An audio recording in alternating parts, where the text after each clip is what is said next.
A very good morning to all of you, dear students. I am Dr. Qudsi Rizvi, a faculty in the Department of English, School of Languages, Linguistics and Indology. Today, we have gathered here to learn about a very significant poem, So Very Far, written by Mukti Bodh.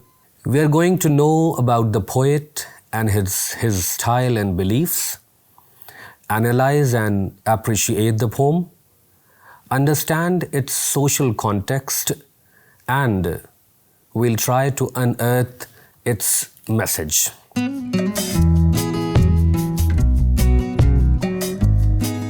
It is necessary to know who has written the text or the poem under study. Today's poet is Gajanan Madhav Mukti Bodh. He was born on 13th of November 1917 in Shiopur district, Chambal region of Madhya Pradesh. He breathed his last on 11th of September 1964 at the age of 47. Mukti Bodh was a renowned Hindi poet, literary and political critic, and fiction writer of the 20th century. It is notable that his writings mark the beginning of the experimental poetry of the modern age. And we must also bear in our mind that he belonged to the wave of communism, but his writings reflect a lot of Marxist ideas. That is why his poems and writings directly criticize and pose questions on the ruling class. You must be aware that if someone is a communist or if someone is a Marxist, they do not go easy with those who are in power, be they politicians, businessmen, or aristocrats. Mukti Bodh is also significant in raising his voice against social and economic inequality, which is prevalent in society and which was prevalent in the times in which he lived. It is also notable that his writings directly question the social problems and indirectly inquire about the root cause of such problems. Now, to come towards the poem that is prescribed in your syllabus, it is titled as So Very Far. It was published in an anthology of poems, Chand Ka Muh Tedha Hai, which was translated in English as Crooked is the Face of the Moon, and it got published in 1964. The poem entitled in Hindi, Main Tum Logon Se Dur Hoon, means I am far from you people. This poem focuses on the class struggle between the rich and the poor, working class and aristocrats. The poet expresses his frustration and dissatisfaction towards his incompetence and calls people to eradicate and bridge such gaps. This poem is a denunciation of the richer and influential sections of our society who are infused with corruption, and we often find them steeped in greed, in corruption. So Very Far is written in free verse. The translated English poem is divided into 6 stanzas. Now we'll be briefly discussing the 6 stanzas and then we'll come to the critical appreciation of each stanza. Coming to the first stanza, it talks about the narrator's aloofness and his indifference to society. Because if someone is aware of the corruption all around, and if they are not able to eradicate that corruption, a very sensitive soul, a soul that is prone to justice and humanity, it gets aloof and it becomes indifferent to society. The second stanza depicts the narrator's struggle his grief, and troubles experienced by him because of the discrimination from others. The third stanza describes the narrator's failures because of his honesty and the success of unworthy people. You must note that when you are not able to bring a positive change in society and you are an honest person, you become very aloof, you become disheartened, and you see that the unworthy, the undeserving are getting success, the material success. In this vein, the poet declares his incapacity to correct the malice of the people who have power. In the fourth stanza, he distinguishes rich from poor and their pathetic conditions. Coming to the last two stanzas, the poet speaks about what is real and what is unreal. Now we get the message over here that only grief and pain are real and true, as the vitality of the richer class always subjugates the working class. And you must note it down that this is pure Marxist ideology that says that the richer class, those who are in power, in position, they always subjugate the working class. They take, advantages of their power and they exploit those who are in servitude to them. Now we get towards a critical appreciation of the poem. If we come to the first stanza, the poem, it starts with, I am so very far from you people. My fires are so very different from yours that what's poison for you is food for me. Now you focus on the very first line of the poem. It is linked to the title of the poem, I am so very far from you people. The reference of you people is not mentioned in this stanza, but the latter part of the poem answers this. Who are these you people? The corrupt and the powerful. The narrator is very far, which means he is different from other people. He does not belong to those who are corrupt and powerful. Because if he belongs to those who are corrupt and powerful, he will not be able to, expose their corruption and their sinister motives. That is why a sensitive soul gets far away from those who are corrupt. The term far signifies the poet's aloofness from society. And in modern literature, we know that the 20th century is significant regarding aloofness and alienation. The term fire in the second line here is used as a metaphor. Now, this metaphor can be interpreted as one's zeal, desire, and it can also be suffering and struggles. So, the narrator's desires and thoughts are different from others. His sufferings are in alienation with others, which he mentions in a later part of the poem. Now he says that what is poison for you is food for me. Now here another metaphor, poison, is used, because poison is used as a metaphor over here, and it may be interpreted as his dislikes or the prejudices.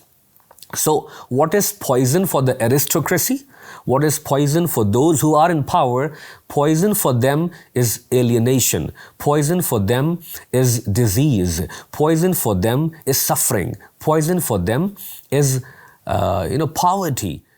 And that which is poison for them is food for those who are in servitude to them, because they live under a very despicable condition. Their life is hell. They are doomed to suffer because those in power, those in position, those who have riches and wealth, they do not allow the others to be like them. So they take hold of the resources and they exploit the poor people. We come to the next stanza. The next stanza starts with a very contradictory statement, and that is a significant style of Mukti Bodh. Because Mukti Bodh is known for his surrealistic explanations and images. He says that multitudes walk with me in my isolation. Now, it's a very contradictory statement. He is isolated and multitudes walk with him.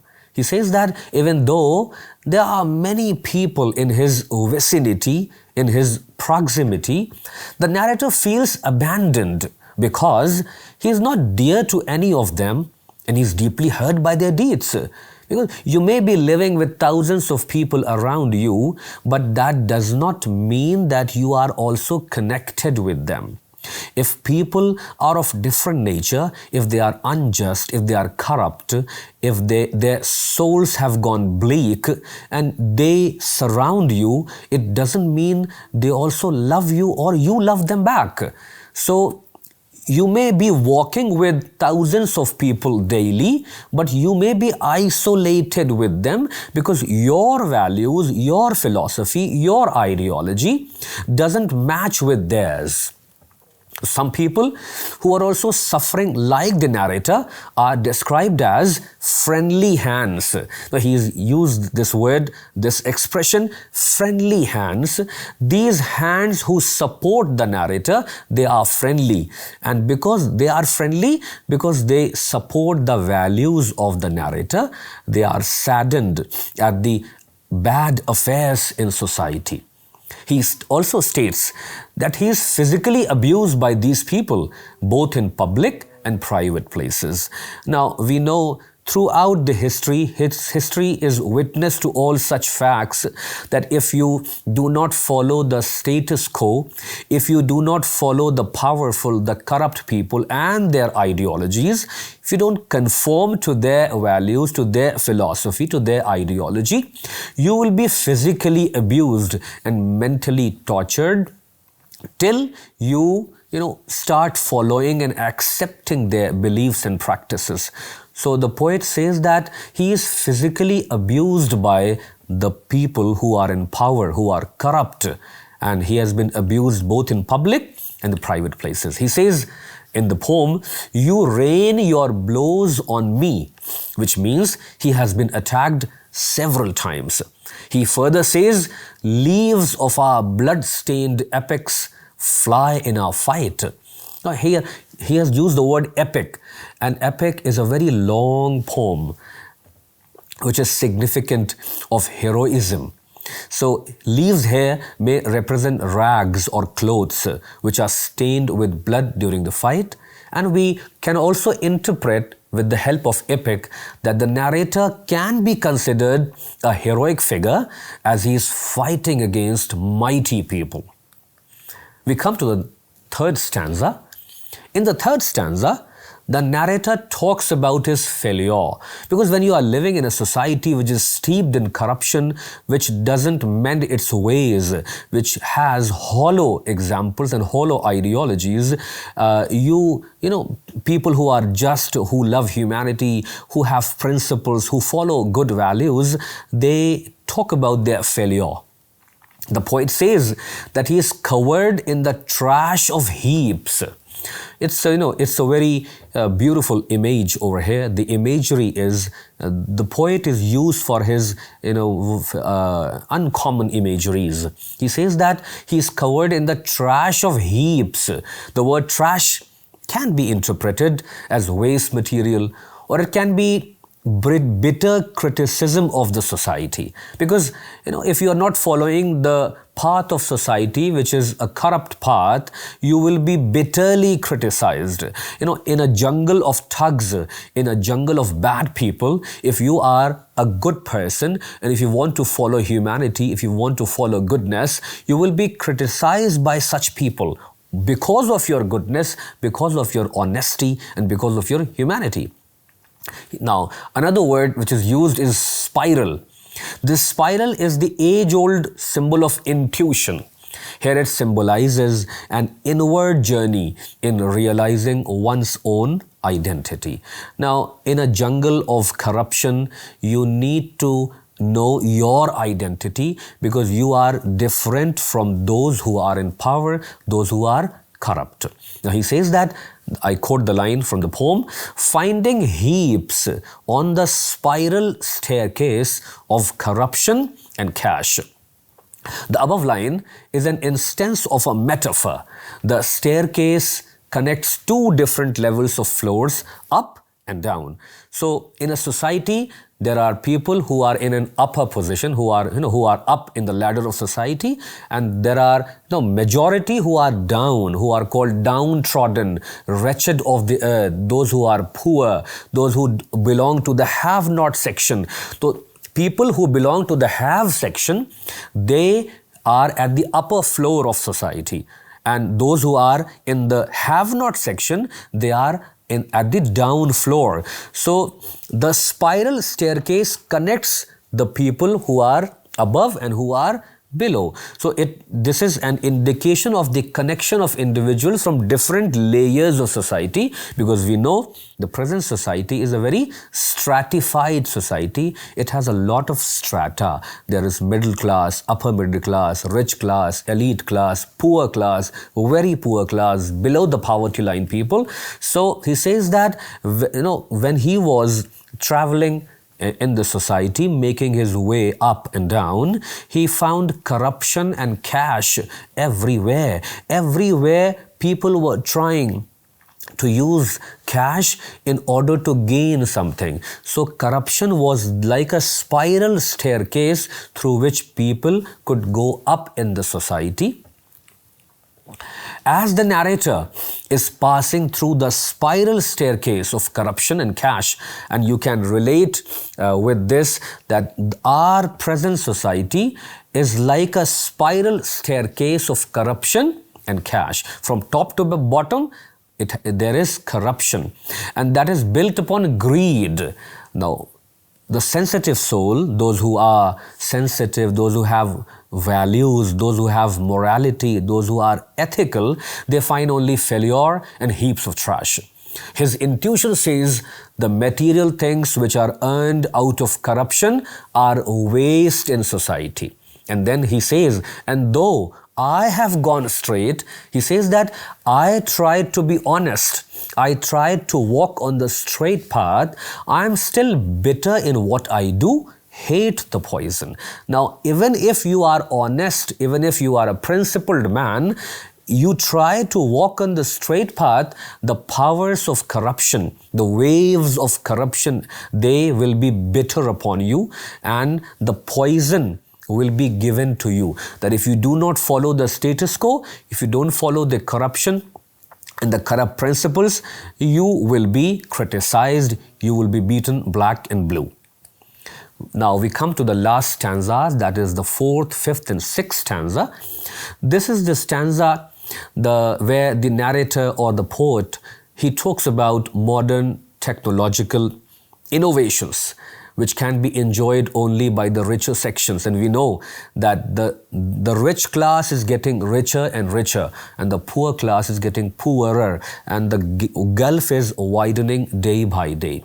The class struggle and economic and social inequality are also described here, and the Marxist ideology, it pays a lot of focus on class struggle, on the differences between classes and the economic and social inequality that is caused by classes and that is caused by those who are in power. Now he uses the word refrigerators. They are a symbol of keeping with care or shelter. He uses the word vitamins. They signify necessary nutrients. And another word is used by the poet, that is radiogram, which represents communication. So in a modern society, we have care or shelter, we have necessary nutrients, and then we have communication. We have advanced in all these things. Now he turns towards his daughter. He represents his daughter as the symbol of poverty and as the symbol of oppression. He says that his famished daughter, his hungry daughter, she represents the poor economical class that is deprived of facilities. The basic human rights are denied to such people. The narrator and his daughter are unable to communicate. The daughter's intestines suffer from the pain of hunger, and her lungs are only filled with humility of having nothing that conveys her dire poverty. So this is the state of affair of many people who are below the poverty line or who are, in the middle class, who do not have enough facilities. And when they look up to the masters, to those who are in power, who are corrupt, who have lots of wealth and who have lots of status, they find they have all kind of facilities, but the large section of society is deprived of such facilities. Now, the poet attacks on this ideology and exposes this corruption and exposes this tyranny and oppression. The narrator then describes the pain, hunger, oppression, disparity, dire poverty, and subjugation of the poor who have nothing but suffering and grief at hand. Now, the profound meaning of grief is not just emotional loss, but it also indicates physical, economic, social, and cultural loss.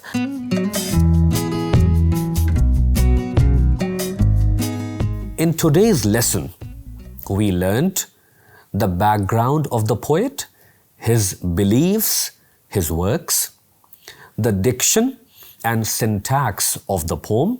We discussed that the poet is significant in using surrealistic images. His imagery is uncommon and his diction is very, he uses the diction in a very common man's lingo, so that his poem and his writings, his beliefs, his ideologies can be easily understood by all.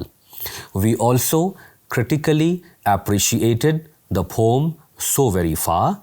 We also learnt about the literary devices like metaphors, symbols, etc. And we came to know the struggle for survival of an individual in social, political, and economic inequalities. We also learnt about class struggle and the dominance of influential sections, and through this, we learnt the social setting of Indian society in the 20th century. For further study on this poem, you can go through these books, articles, research papers highlighted on your screen.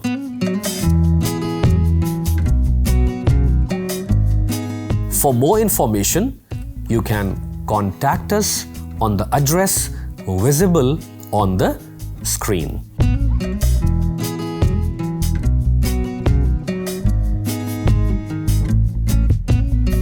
And we hope that you enjoyed the lecture and you could learn a lot from the appreciation of this poem.